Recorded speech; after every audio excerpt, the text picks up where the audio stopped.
Sim. Bom, deixa eu apresentar então. Sejam muito bem-vindos, boa noite. Hoje é a nossa quinta do Flowing de setembro. Nosso tema de setembro são as neoplasias mieloides. Vocês já receberam um painel molecular, né? Vocês, os membros do Flowing, tiveram esse material já didático enviado para eles, né? Se você ainda não faz parte dos membros do Flowing, essa é a chance. Custa menos que um Big Mac por mês, então vocês mantêm a saúde, ganham conhecimento. Ok, depois a gente vai colocar o link lá no chat. Mas hoje eu tenho o prazer de apresentar meu grande amigo e um grande profissional, um sucesso. Eu sou bem feliz de ter acompanhado o começo da carreira dele, desde lá da época da residência no Einstein, né, Newton? Esse é o Dr. Sim, Newton de Freitas Centurião. Hoje ele é médico do Laboratório Clínico e do Setor de Medicina de Precisão do Hospital Israelita Albert Einstein. Ele é um médico hematologista, um sucesso na carreira, e hoje a gente tem aqui o prazer de tê-lo aqui compartilhando o seu conhecimento nessa área que é uma área, como a gente estava comentando, que integra, né, integra o diagnóstico, integra o acompanhamento e que realmente veio para revolucionar. Newton, muito obrigado pela sua disponibilidade, por ter aceitado o convite e o palco é seu. muito obrigado, Rodrigo. Como você disse, nós temos aí uma amizade já de longa data, então é sempre um prazer estar aqui com vocês, compartilhando um pouquinho do que eu faço, do que a gente vê no dia a dia e principalmente construindo um futuro de laudo integrado, né? Que eu acho que isso é o mais importante para os nossos pacientes e para o futuro, né, da hematologia. Então, eu venho falar sobre avaliação genética e medicina de precisão nas neoplasias mieloides. Eu sei que isso já está um pouco mais difundido, já tem crescido um pouco mais, mas eu acho que é sempre bom a gente abordar. Vou trazer aqui uns conceitos mais básicos, e aí, conforme vocês forem tendo dúvidas, por favor, coloquem no chat que a gente pode ir discutindo, tá? Então, vai ser interessante se a gente fizer uma discussão bem legal. Eu vou começar explicando um pouquinho sobre o que que a gente vai falar hoje. Então, primeiro, o que que é a medicina de precisão, quais são as metodologias que nós temos hoje para avaliação genética nas doenças mieloides, como esse conhecimento molecular impactou na oncohematologia, quais são os passos futuros e vou deixar umas mensagens finais. Então, falando um pouco sobre o câncer em si, nós já sabemos que ele não é uma doença de um único fator, né? Ele é causado pela interação tanto de fatores genéticos, então mutações herdadas, e por isso é muito importante a gente ter a história familiar daquele paciente, justamente para ver se existe a possibilidade de alguma mutação que tenha perpassado aí essas gerações. O estilo de vida, então, dieta, atividade física e também alguns vícios, principalmente o tabaco e o álcool. Nós sabemos hoje que isso impacta diretamente a expressão com que alguns genes vão ser transcritos, né? E também isso impacta no desenvolvimento de novas mutações. E fatores ambientais, então você tem exposição a carcinógenos, tem exposição à radiação, não só a radiação direta, por exemplo, de tomografias, ou então de algum lugar, como por exemplo, usinas que emitem radiação para geração, por exemplo, de energia, mas também radiação solar, radiação UV, então tudo isso acaba impactando no desenvolvimento do câncer, tá? E a medicina de precisão, ela vem justamente para considerar todos esses fatores na base individual e contrapondo a medicina tradicional. Até então, a oncologia considerava as doenças baseadas no sítio de acometimento e o tratamento era feito com a quimioterapia. Então, os tratamentos quimioterápicos eram drogas que eles iam levar à morte celular independente do tecido ou órgão. Então, os pacientes acabavam tendo muitos efeitos colaterais. Isso levava a um longo tempo de recuperação e, por conseguinte, piores desfechos para esse paciente. Inclusive, temos vários filmes falando que muitas vezes a jornada de tratamento era mais difícil do que o próprio diagnóstico, né? Justamente pelos efeitos colaterais que essa quimioterapia poderia trazer. fazer. A medicina de precisão, ela já vem buscando tratamentos mais individualizados, que vão diminuir os efeitos colaterais e vão levar a um tempo de recuperação um pouco maior.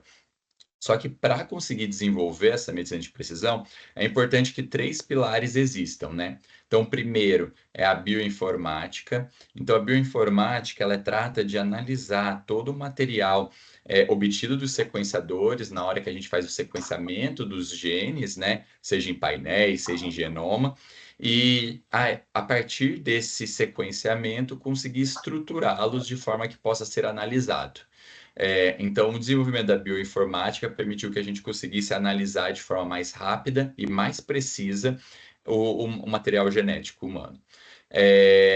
O técnicas hoje de machine learning, então, tem se desenvolvido muito esse setor, principalmente da inteligência artificial, e como ele consegue lidar com grandes informações de dados ao mesmo tempo e de forma muito rápida, isso tem acelerado a descoberta de novas drogas, de novos potenciais alvos terapêuticos, do que é esperado, do que não é. E, por fim, a evolução das próprias técnicas de sequenciamento. Então, conforme a gente está evoluindo com isso, a gente consegue diagnósticos mais rápidos e mais precisos. Então, por exemplo, já temos agora no final de agosto a proposta de uma grande empresa, né, de lançar um painel de NGS que sai em 24 horas. Então, imagina você ter esses dados genéticos em padrão muito rápido para tomada de decisão. Então, a união desses três grandes ramos permite a instituição de uma terapêutica cada vez mais individualizada para os nossos pacientes. Então, a gente considera que a medicina de precisão é baseada em 4 pilares, né? São os 4 P's. Então, precisa ter uma participação da medicina preditiva. Então, a partir dos painéis genéticos, avaliar o risco de se desenvolver uma doença antes que ela se desenvolva. Então, por exemplo, hoje temos painéis que conseguem avaliar mutações herdadas e assim ver se o paciente vai ter ou não a chance de desenvolver uma determinada doença. Então, um caso muito famoso da Angelina Jolie, que tinha a mutação no BRCA e por isso fez a mastectomia de forma preventiva, né, preditiva. Então, antes de desenvolver a doença, você já faz um tratamento baseado no seu fator de risco e cada vez mais surge, não apenas para oncologia, mas para outras doenças metabólicas, psiquiátricas, painéis e avaliações genéticas para isso.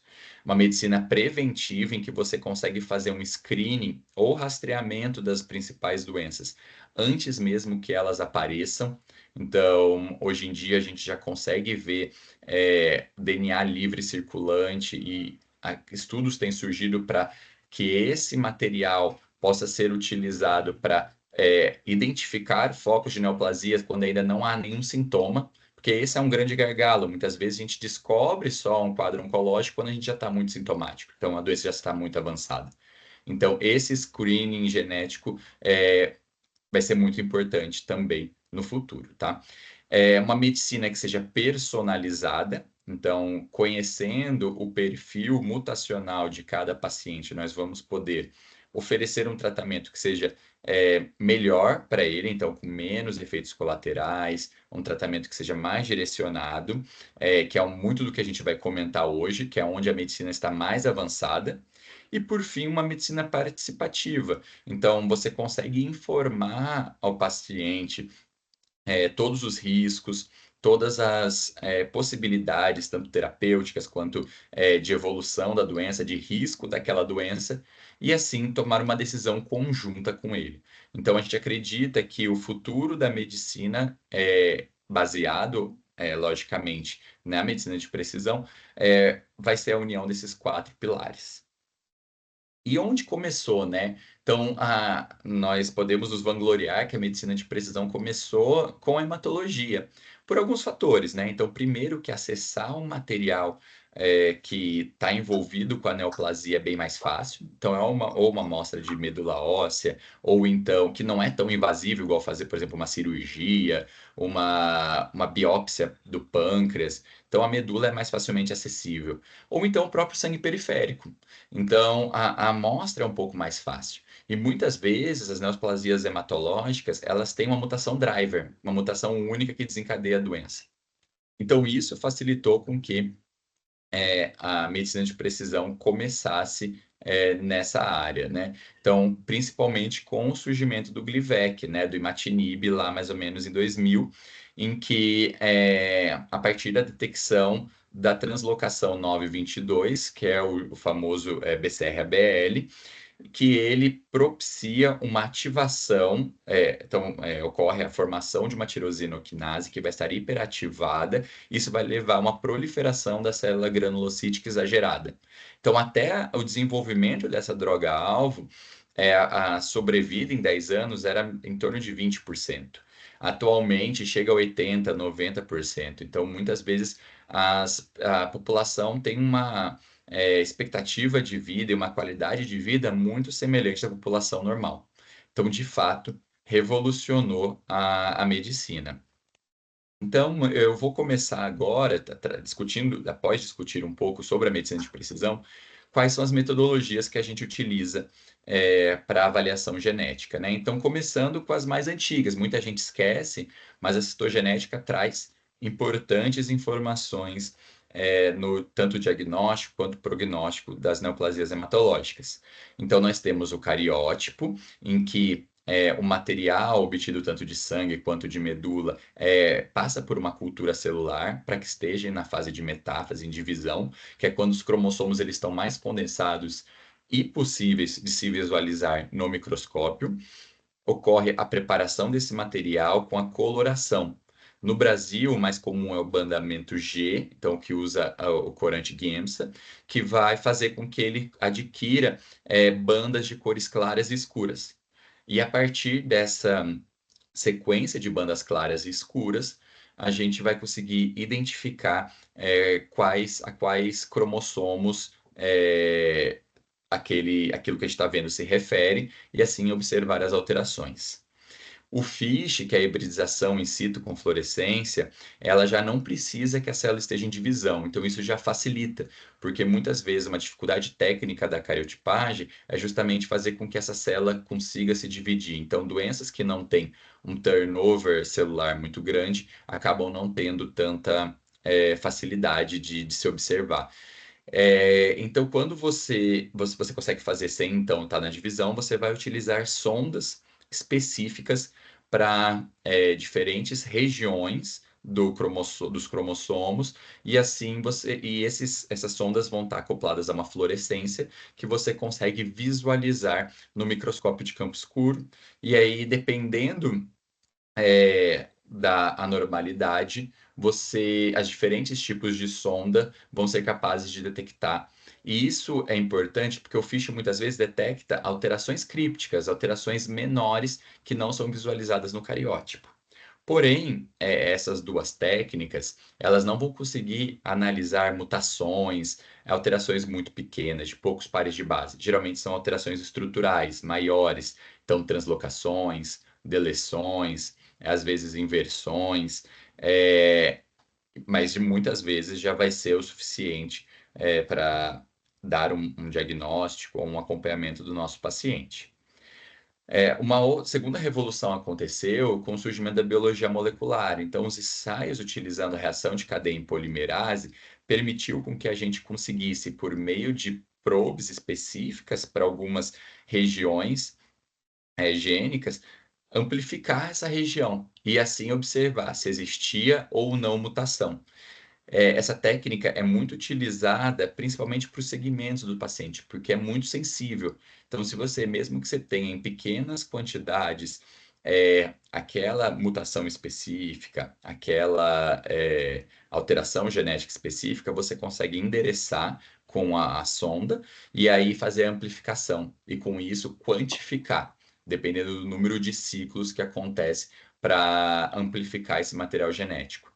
A técnica é relativamente bem conhecida, então a gente coloca dentro de um termociclador que faz a alteração de temperaturas, né? Então, altas a baixas temperaturas, ataque polimerase, que é uma bactéria que foi descoberta, né, que ela é capaz de juntar a partir de um molde e criar uma fita complementar ao material genético. Então a gente coloca a sonda e a partir dali cria um molde utilizando nucleotídeos e também os buffers, né? Então a partir desse primer.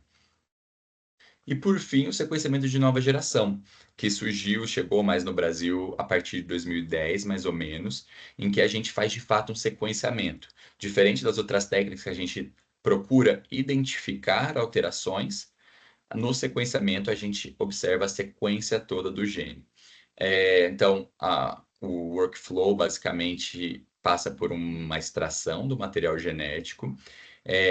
Esse material genético é submetido a uma preparação, né? Então, que a gente chama de construção de uma biblioteca, em que a gente coloca adaptadores que vão se ligar aos fragmentos desse material genético. Então, primeiro ele é quebrado em pedaços menores. Os adaptadores vão indexar a qual paciente aquele material genético se refere e também permitir a ligação na superfície que vai fazer com que haja esse sequenciamento. Essa indexação faz com que a gente possa analisar várias amostras ao mesmo tempo. Então, isso vai depender da capacidade de cada sequenciador, mas você não precisa fazer de paciente por paciente. Você consegue colocar um pool de pacientes juntos. Então, ocorre esse sequenciamento e o material que vai ser gerado, que a gente vai chamar de FastQ, vai passar por um processamento com bioinformatas que vão ver o que pode ser aproveitado, o que tem qualidade e o que não tem. Então, aquilo que foi gerado como se fosse lixo, foi um sequenciamento ineficaz, ele vai excluir. E o que tem qualidade, ele vai comparar com uma biblioteca já conhecida de referência do código genético correto, e assim gerar o que a gente chama de VCF, que são as anotações dos pontos que tem alteração ou não. E isso vai ser analisado para determinar se aquela mutação é provavelmente patogênica, ou seja, já foi descrito relacionado a alguma doença.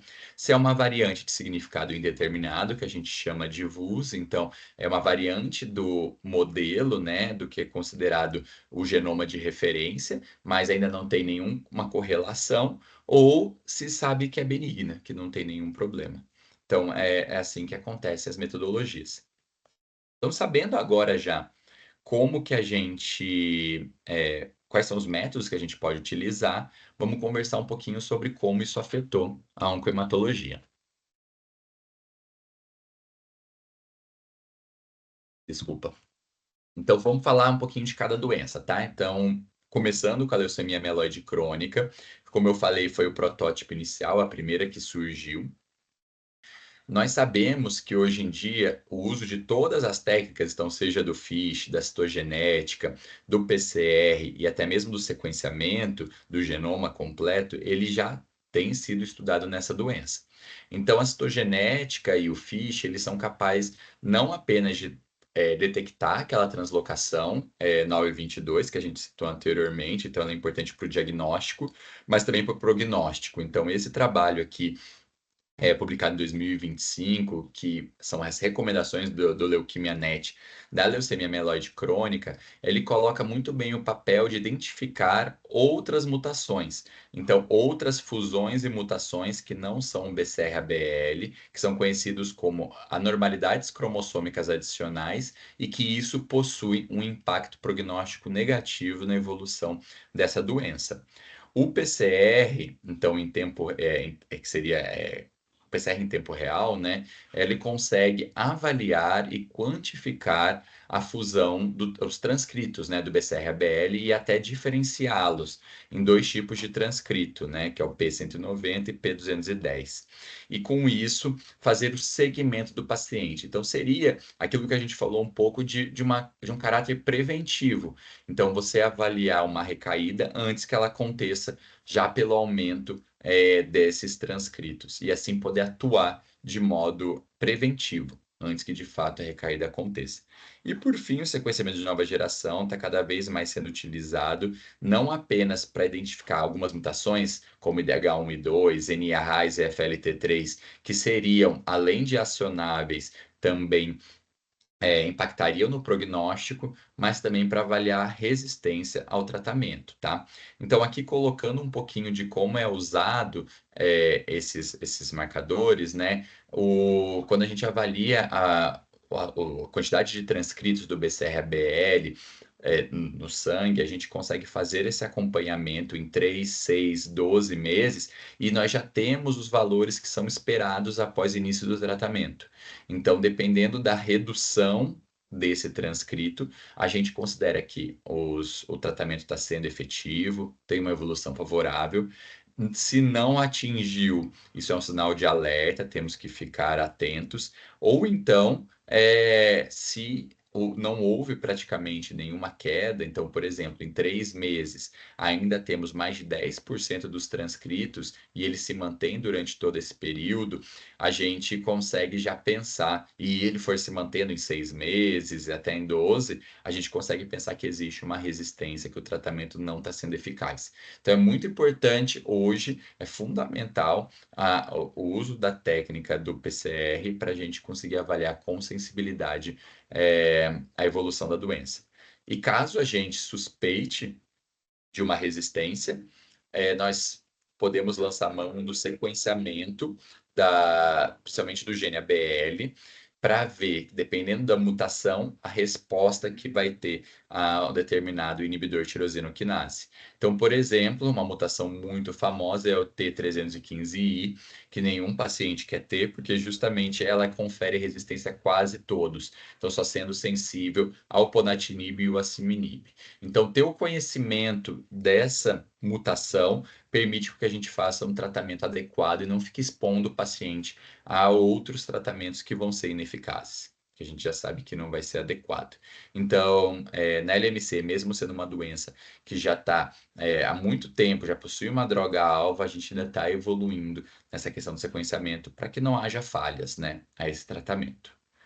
Em relação às neoplasias mieloproliferativas crônicas, aqui as três primeiras, né, três principais que são BCR-ABL negativas são a polistemia vera, trombocitemia essencial e a mielofibrose primária. Então, a polistemia vera é suspeita principalmente em pacientes com poliglobulia, né? Então, homens, uma hemoglobina acima de 16,5 e mulheres acima de 16. A trombocitemia essencial, quando há plaquetose acima de 450 mil repetido, e a mielofibrose, quando há um conjunto de fatores, então esplenomegalia, anemia, leucoeritroblastose, entre outros sintomas. E para o diagnóstico, é fundamental a gente detectar algumas mutações. Nos genes são considerados drivers, causadores. Então, quando a gente fala em polistemia vera, a gente tem a mutação do JAK2 como sendo fundamental, seja ela na posição V617F, que é a mais comum, quanto no exon 12, que é um pouco menos comum.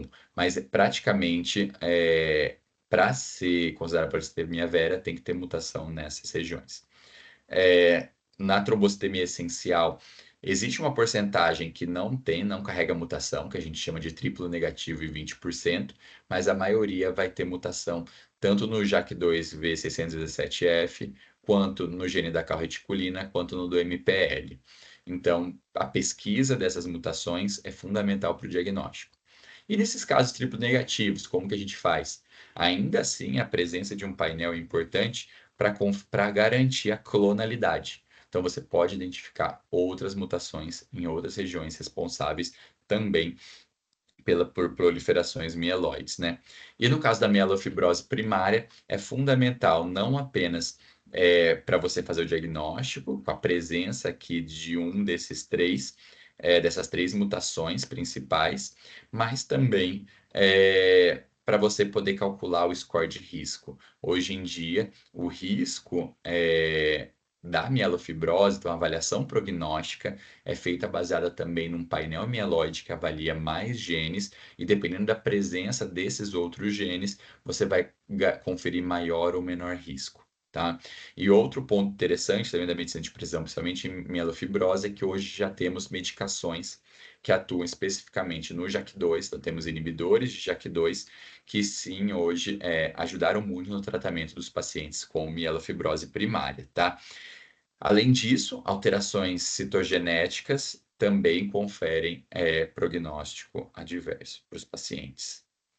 Então, saindo um pouco das mieloproliferativas crônicas, vamos passar um pouquinho agora para as agudas, né? Então, as leucemias agudas, elas já estão muito mais na frente em relação à avaliação genética, principalmente na classificação. Hoje a gente está falando só de mieloides, mas eu trouxe aqui também as linfóides B como exemplo, como a gente já classifica pela última edição da Organização Mundial de Saúde por anormalidades genéticas recorrentes, né? Isso porque cada anormalidade genética vai ter tanto impacto prognóstico quanto também de tratamento, pode ser acionado, né? Então, um grande exemplo disso é a leucemia promielocítica. Eu acabei não colocando um slide específico sobre ela, que acontece pela fusão do PML rara.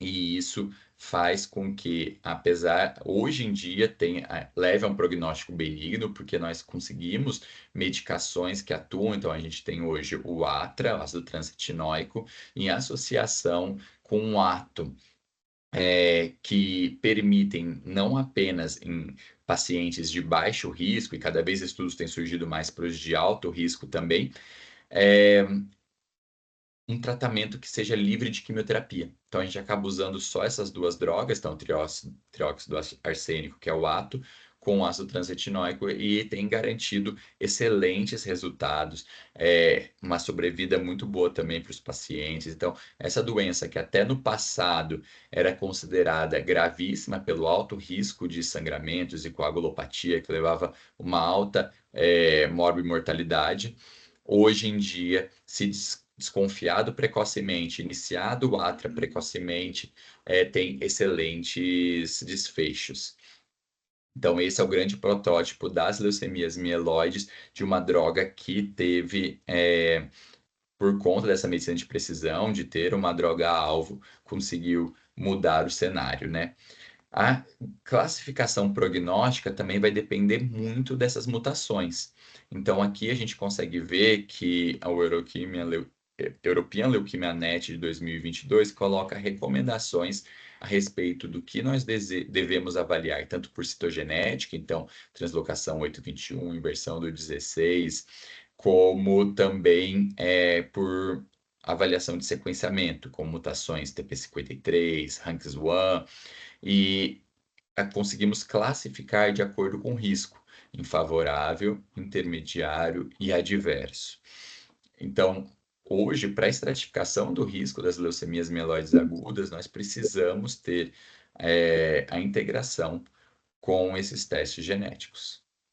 E isso vai impactar diretamente do tratamento do paciente. Então, mesmo que não tenha uma droga-alvo para mutação identificada, os pacientes que são considerados de alto risco, eles vão ter uma consolidação com o transplante de medula óssea, se elegíveis ou não. Aqueles de baixo risco, como por exemplo do Core Binding Factors, que seria translocação 821 inversão do 16, eles podem passar por uma quimioterapia intensiva associada com o gentosumab e ozogamicina, que é um anticorpo droga conjugado, que ele se liga no CD33 e carrega junto consigo uma droga que vai levar à morte dessa célula mieloide. E ele muitas vezes vai precisar só de consolidação, não vai precisar de um transplante, consolidação com quimioterapia. Não vai precisar passar por um transplante de medula óssea halogênico, que a gente sabe que tem toda uma morbidade envolvida. Aqueles pacientes que têm mutação, por exemplo, do GNFLT3, apesar de serem considerados alto risco, nós temos droga-alvo, como midostaurina, na primeira linha, e na recaída nós temos também o Xospata, que é o glutaritinib, que atuam diretamente nessa mutação e com isso conseguem melhorar o prognóstico dessas doenças, tá? Mutações mais específicas, como TP53, relacionados à mielodisplasia, a gente já sabe hoje que vão melhores com drogas como o ibometilante e o inibidor de BCL2, que é o venetoclax. Então, o tratamento todo, ele é modulado também por essas mutações que vão acontecendo. Uma coisa que é importante salientar é a importância da pesquisa de doença residual mensurável. Vocês todos já sabem, né, trabalhando com citometria de fluxo, a importância dessa pesquisa, principalmente para eu coloquei aqui um pouquinho, acabei passando.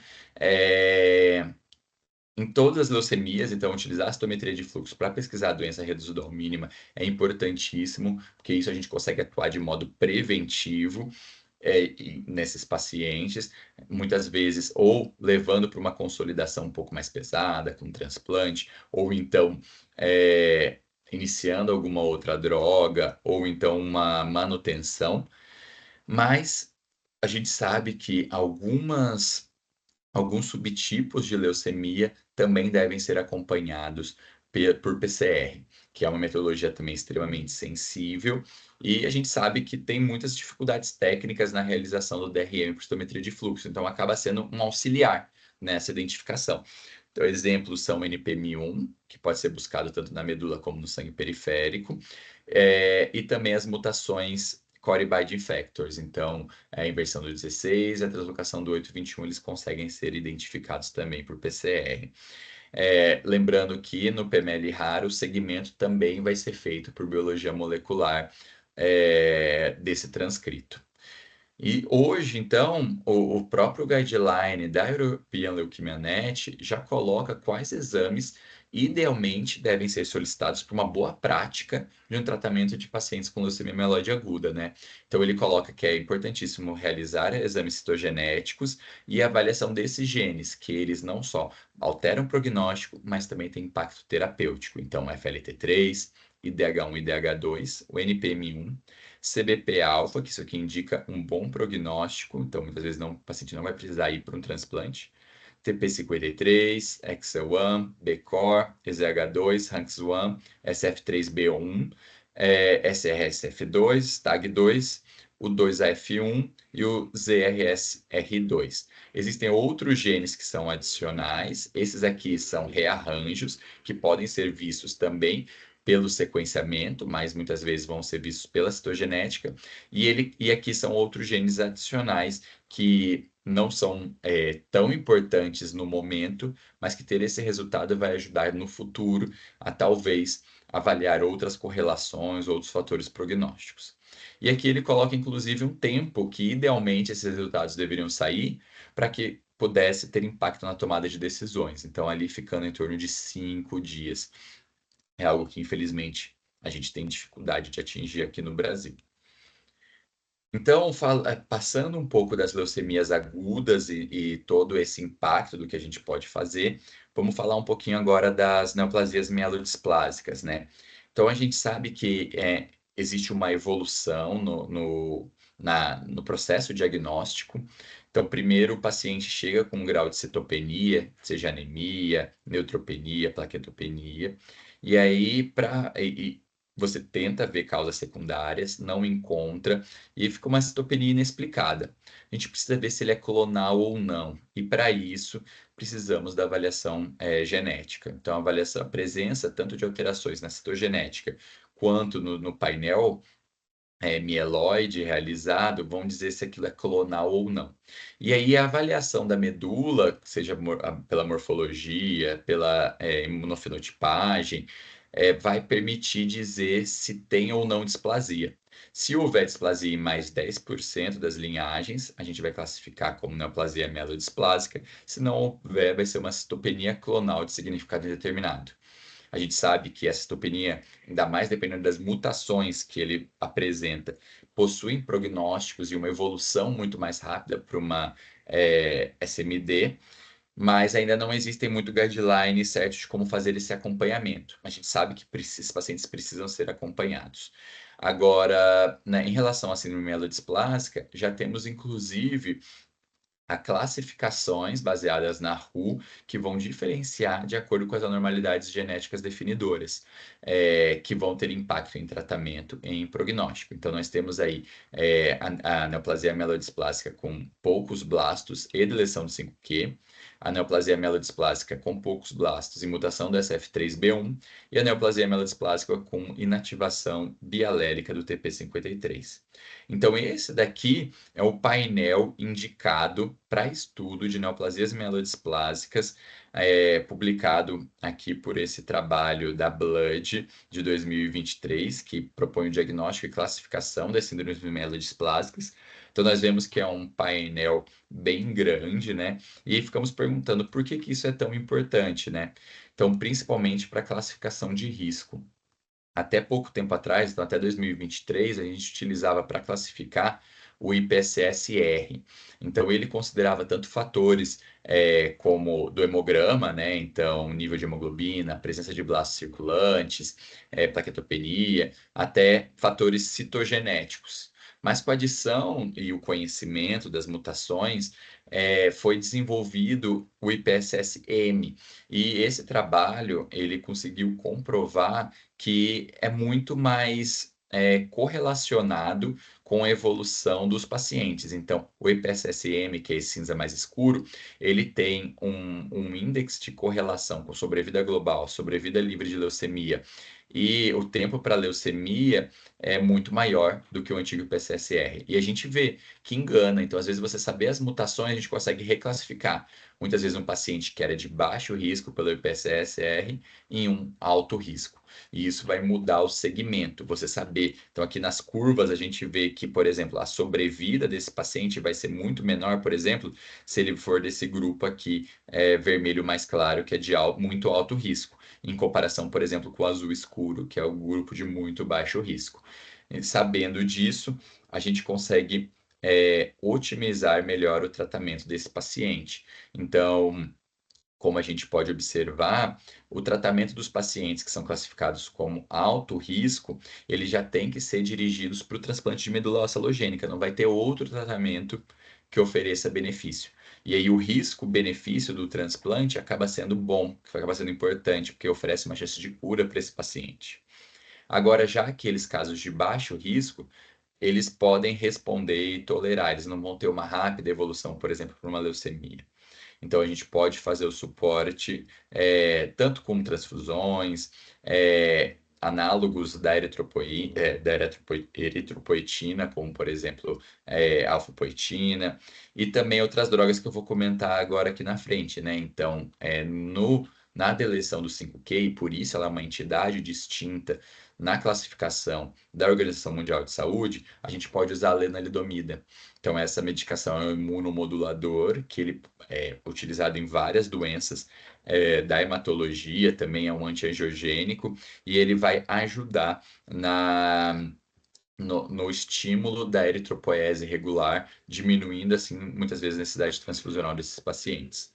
E naqueles pacientes que têm mutação da SF3B1 e também a presença de sideroblastos em anel, a gente hoje já tem uma droga chamada luspatercept, que ele é um inibidor do TNF-beta, que atua também melhorando, reduzindo a necessidade transfusional e melhorando o suporte para esses pacientes. Então, além das terapias de suporte, também com granuloquine, com estimuladores da medula, dependendo do subtipo mutacional, subtipo genético da classificação, a gente tem essas outras drogas que podem ser utilizadas. E a gente não pode deixar de falar também num pilar super importante, que é a avaliação preditiva, daqueles 4Ps que a gente falou lá no início do nosso papo, né? Então, hoje já existem alguns critérios, tanto história familiar como história pessoal, para que avaliações germinativas sejam realizadas. Então, é importante a gente ter em mente que quando a gente avalia o perfil mutacional, a gente pode avaliar no material neoplásico, que a gente considera como um painel somático, então a gente está fazendo uma avaliação no tecido tumoral que foi adquirida durante a vida, ou nós temos painéis germinativos, que são aqueles avaliados nas células, nos tecidos, e que são herdados de pai para filho. E por isso é importante um aconselhamento genético nesses casos, né? Quando a gente vê, por exemplo, um paciente que tem uma história familiar rica, então outro parente até 2 gerações que tenha outra malignidade hematopoética, que tem algumas alterações que não sejam oncológicas, por exemplo, plaquetopenia, neutropenia, isso muitas vezes chama atenção, ou então que tiveram diagnósticos muito jovens, isso já sugere para você fazer uma avaliação em outros tecidos, que seria, por exemplo, bulbo capilar, ou muitas vezes no SWAB, tentando ter muito cuidado para que não haja contaminação com sangue, né? Então a gente já consegue fazer essa avaliação. Se o paciente mesmo já teve o histórico de pelo menos duas neoplasias, sendo pelo menos uma delas hematológica, também tem indicação de fazer avaliação germinativa. Então, muitas vezes o paciente tem a síndrome de Li-Fraumeni, que por mutações hereditárias TP53 acabam tendo predisposição a várias neoplasias. Então, isso é de fundamental importância. Se o paciente já tem na variante, no perfil somático, uma variante genética que sabidamente está relacionado com alterações germinativas, como DDX41, por exemplo, também esse paciente está sujeito a realizar uma análise germinativa. E, por fim, o diagnóstico em idade jovem. Então, por exemplo, o paciente com uma neoplasia mielodisplásica, que é uma doença esperada em idosos abaixo dos 40 anos, isso a gente já tem que pensar em um quadro germinativo. E por que isso é importante, né?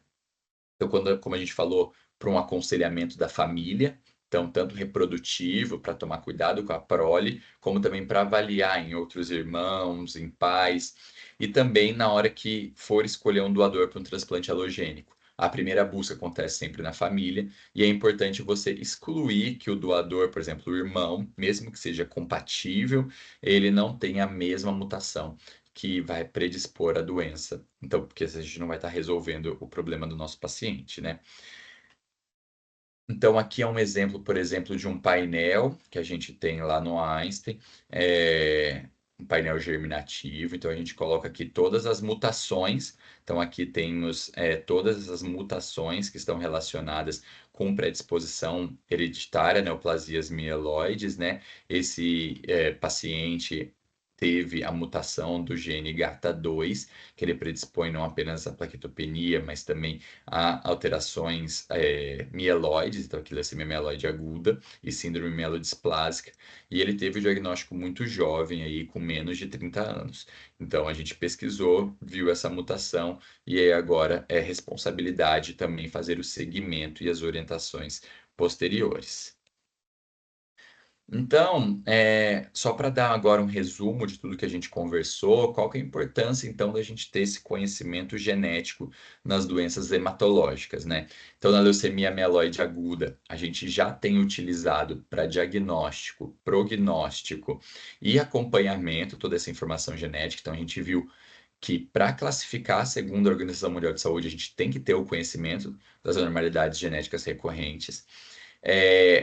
Para prognosticar, então é fundamental na ter essa informação para estratificar em baixo, médio e alto risco.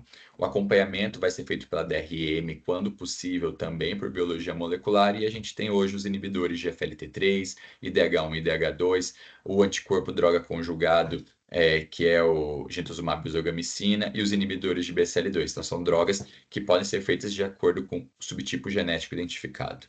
Na leucemia mieloide crônica, a gente utiliza tanto para o diagnóstico, no prognóstico para garantir informações sobre a resistência dos inibidores de tirosina quinase. Então, eles são a droga-alvo que já está aí há um tempo sendo praticada no mercado e mudou a forma como essa doença é vista. E também a gente acompanha a DRM por biologia molecular. Nas síndromes mielodisplásicas, a gente utiliza o perfil genético para classificação e também para prognóstico. DRM ainda não está tão forte, igual a leucemia aguda, mas a tendência é que a gente consiga utilizá-la a longo prazo. E hoje nós temos também a luspatercept, a lenalidomida, como a gente conversou. E nas neoplasias mieloproliferativas, nós precisamos do status mutacional para diagnóstico, para prognóstico. Não temos ainda para segmento, mas a gente consegue fazer o inibidor de JAK2 como droga muitas vezes alfa. Então, quais são os passos futuros, né? A gente precisa integrar melhor não apenas o conhecimento genômico, mas também o de transcriptômico, metabolômico, porque muitas vezes pacientes com o mesmo perfil mutacional, eles acabam tendo evoluções e respostas diferentes às diferentes drogas-alvo. Então, isso provavelmente é explicado por aqueles outros fatores de risco que eu falei. Então, fatores de riscos ambientais, disposição, estilo de vida. Então, entender como acontece a transcrição, e a parte toda de metabólitos vai ajudar no melhor, na avaliação melhor terapêutica desse paciente. Entender um pouco a epigenética, então como esses genes eles vão ser lidos e transcritos, então pode ser isso alvo até mesmo de tratamentos, né? Você conseguir inativar algum gene potencialmente patogênico. É importante também avançar em testes funcionais, que justamente vão avaliar dentro daquela célula tumoral a resposta ou não a drogas. Não apenas para desenvolver drogas, mas também no nível de cada indivíduo. Então, hoje a gente tem técnicas que avaliam tanto a entrada e saída de ATP, como também a permissividade, né? Então, da membrana celular, que justamente é como se fosse um preditor de apoptose. Então, utilizar isso na avaliação de célula única, ou seja, na single cell, é algo que está surgindo para entender como aquela doença, aquele paciente vai responder àquela droga. Precisamos otimizar cada vez mais a plataforma NGS para que a gente consiga acompanhar não apenas no diagnóstico, mas também para fazer a avaliação de segmento desse paciente por essa metodologia de sequenciamento, que hoje em dia acaba não sendo um pouco difícil você atingir a profundidade e o número de cópias para você fazer esse segmento a longo prazo dos pacientes. E, por fim, desenvolver orientações e programas mais robustos de aconselhamento genético, principalmente nesses casos de caráter hereditário, que é algo que sempre preocupa bastante a gente. Como conclusão, gostaria de reforçar que o laudo integrado nas doenças mieloides é fundamental para o segmento clínico desse paciente, então não apenas para o diagnóstico, mas como a gente viu, para toda a jornada dele. O perfil molecular tumoral ele não vai apoiar então só o diagnóstico, mas também as soluções terapêuticas. A medicina de precisão já é uma realidade, a gente viu que já surgiu desde meados de 2000 com o imatinib, só que cada vez está crescendo e ganhando mais espaço dentro da oncohematologia. Então promete um cuidado eficiente e com menor toxicidade.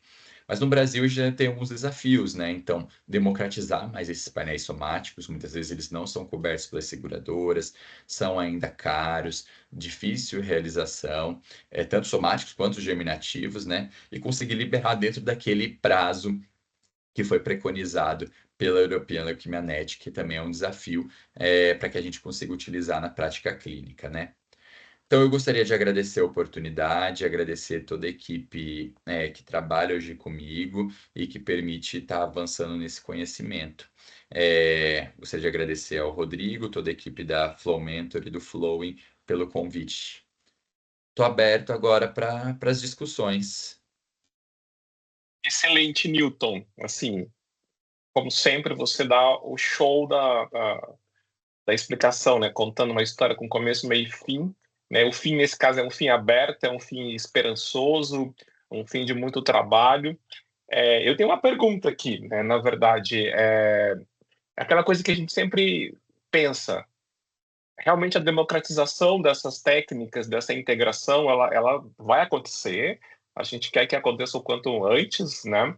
E eu queria só entender, por exemplo, vocês trabalhando aí na medicina de precisão do Einstein, o Einstein tem uma política de transferência de tecnologia para o Sistema Único de Saúde, tem toda a parte da filantropia, e eu queria saber se vocês estão já pensando em ter pacientes, por exemplo, do SUS com acesso a essa integração do diagnóstico, principalmente aqui na nossa área, né, a oncohematologia, porque eu me interessei quando você mostrou aquele quadro mostrando quais são as indicações da gente prosseguir na tentativa de trazer mais valia para esses pacientes. E aí tinha lá, por exemplo, pacientes com parentes próximos, mais de 2 parentes que têm tumor sólido, tumor hematológico, que já teriam que ser, vamos dizer, screenados, né? Então, como é que está essa visão aí de sair do nicho, vamos dizer assim, de onde começou e para democratizar essas técnicas? É uma excelente pergunta, porque nós hoje temos um grande abismo, né, do setor privado e do setor público. Então, ainda mais, e existem diferentes setores privados também. Então, lá no Einstein, a gente acaba tendo muito acesso a novas tecnologias, e ainda assim a gente enfrenta alguns desafios em colocar tudo isso na prática. Então, por exemplo, a gente não consegue definir o perfil mutacional em tão curto tempo. Muitas vezes o tratamento, a droga-alvo acaba entrando um pouquinho depois por problemas ainda logísticos inerentes, mas isso está em processo de melhora.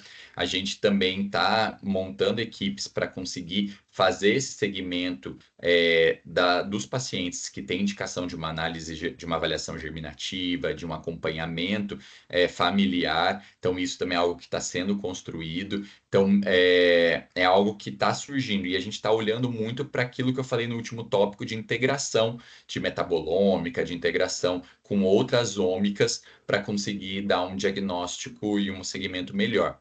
Em relação ao sistema único de saúde, a gente sabe que praticamente a nada a gente tem acesso, né? Citogenética, muitas vezes é difícil. Os painéis, então, você conseguir uma mutação ou outra é muito complexo, né? É, a gente sim, o Einstein agora já ele tem parceria, ele gere um hospital oncológico, que é do Hospital Municipal Vila Santa Catarina. Esse repasse não é feito muitas vezes pelo SUS. Em algumas doenças, principalmente oncológicas, o Einstein fornece como projeto de, como é que fala, não é voluntariado, como projeto social mesmo, mas, por exemplo, no Filantropia. filantropia, isso, esse era o termo. Mas às vezes, por exemplo, no caso dos pacientes com linfoma, a gente ainda não conseguiu implantar isso. A nossa ideia é desenvolver projetos ligados à medicina de precisão, principalmente não só do Hospital Municipal Vila Santa Catarina, mas também em outros que o Einstein vai começar a gerir a partir de agora, por exemplo, Heliópolis, para tentar gerar programas, tanto de pesquisa ou voltado com outras empresas privadas que tenham esse interesse também em apoiar a causa, para conseguir trazer pelo menos a citogenética nesses diagnósticos. O painel a gente sabe que muitas vezes acaba sendo mais caro, um pouco mais difícil, mas pelo menos a gente quer tentar trazer isso. Porque é fundamental. Existe a gente sabe hoje que isso impacta no prognóstico. Óbvio que a gente não tem também todo o arsenal terapêutico no SUS, que seria o ideal, então, às vezes, também identificar uma mutação de alto risco, a gente pode não conseguir acionar com a medicação necessária, mas a gente já pode fazer uma vigilância, talvez consolidar com um transplante mais precoce, e isso vai mudar a visão, como é a visão daquele paciente. Então, a gente tem esse olhar, ainda a gente não consegue, mas a ideia é tentar, por meio desses programas, difundir isso. Já é um passo, né? Eu acho que é importante dar o primeiro passo e aí as necessidades, a sociedade vai se organizando para trazer. A gente tem uma pergunta do Maximiano, é uma pergunta que está com a mão levantada. Pode falar, Maximiano.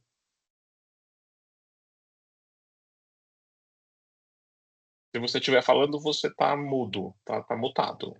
Tem Olá, que. sim, boa noite. Boa Boa noite. noite. Oi, boa Sim, noite. estou a falar de um outro país aqui, sempre sigo as publicações nas páginas da hematologia.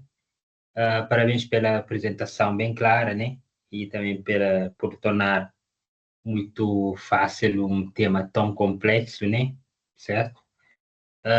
Eu queria só perguntar, a nível nacional, né, no Brasil, os laboratórios públicos e privados, né, já estão com uma capacidade já avançada para fazer esse tipo de diagnóstico através desse painel.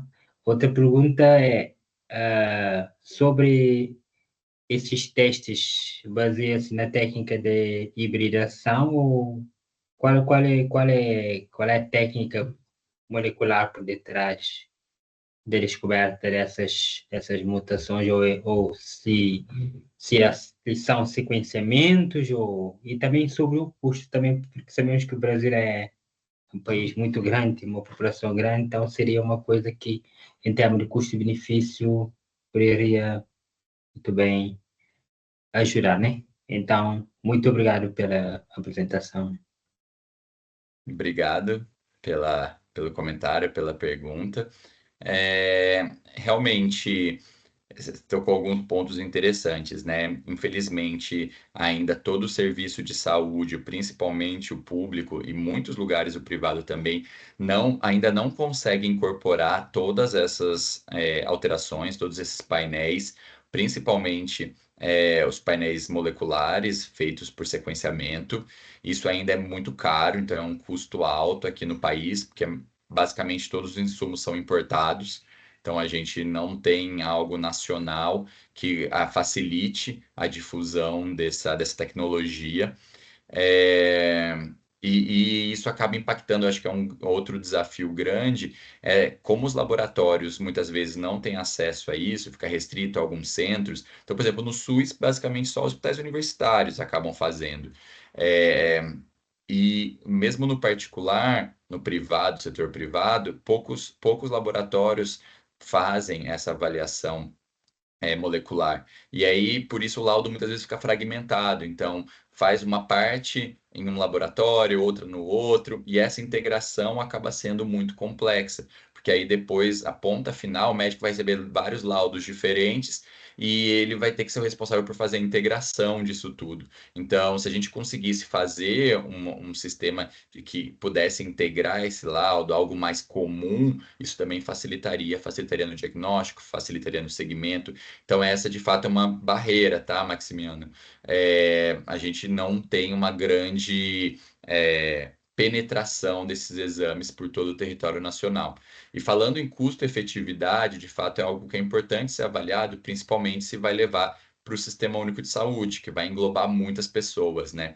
Então é um custo alto, por isso seria interessante que a gente conseguisse talvez tecnologias nacionais, conseguisse baratear esse produto para sim poder oferecer, porque ele possui sim impacto, né? Então, dependendo da mutação que você vai ter, você vai conseguir selecionar melhor um tratamento, esse paciente vai internar menos, vai ter menos complicações, então você vai conseguir ter uma melhor jornada desse paciente com menor custo nas demais etapas dessa doença, né? Então é algo sim que é importante ser considerado.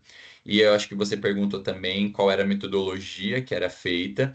Então, muitos trabalhos surgiram utilizando as técnicas que eu falei de hibridização in situ e de cariótipo. Então, quando a gente vê nos fatores de risco, né, para classificar em baixo risco, médio, alto, tanto de leucemias agudas, neoplasia mielodisplásica, enfim, a gente tem as translocações, a gente tem as inversões que são vistos por essas metodologias, então elas não são abandonadas até então, elas são importantes, elas são complementares aos painéis de sequenciamento.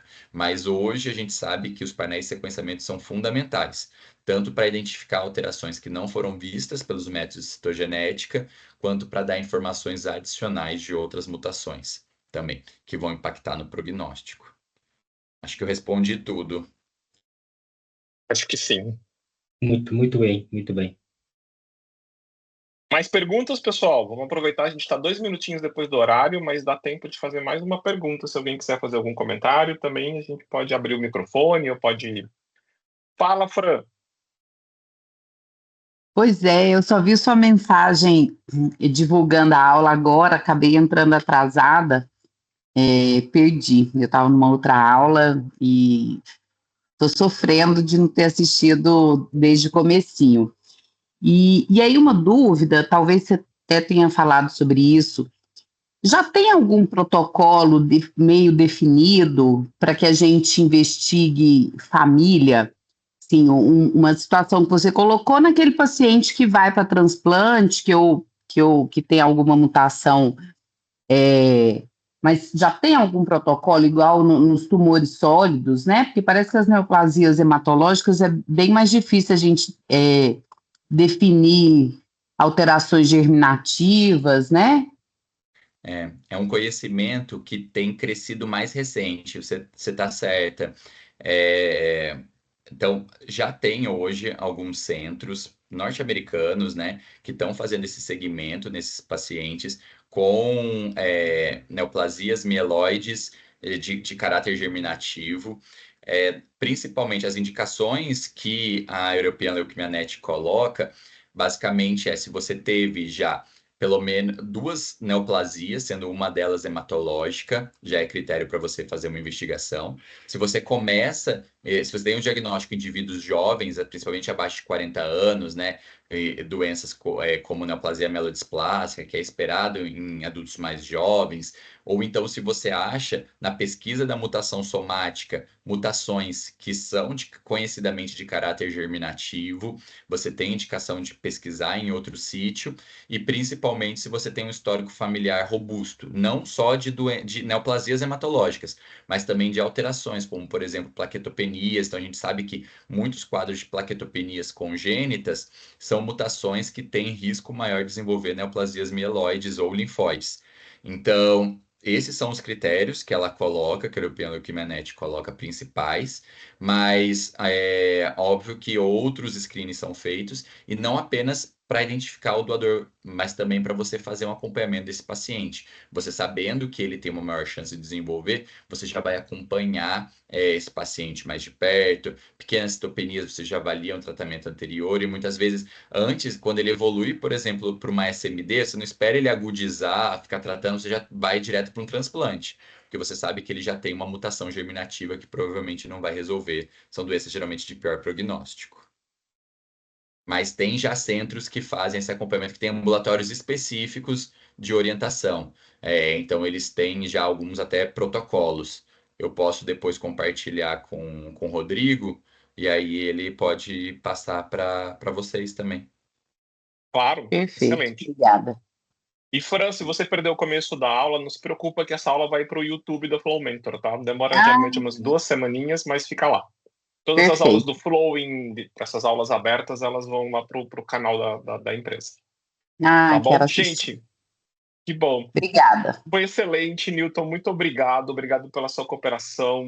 Genial aí você estar aqui com a gente nessa quinta-feira à noite. Muito obrigado, pessoal, pela audiência, e todos seguros nas suas casas. A gente está 6 minutos depois da aula. Um abração. Continuem aí ligados aí no nosso setembro de neoplasias mieloides. Um abração. Obrigado. Tchau, tchau, gente. Obrigada. Tchau, tchau.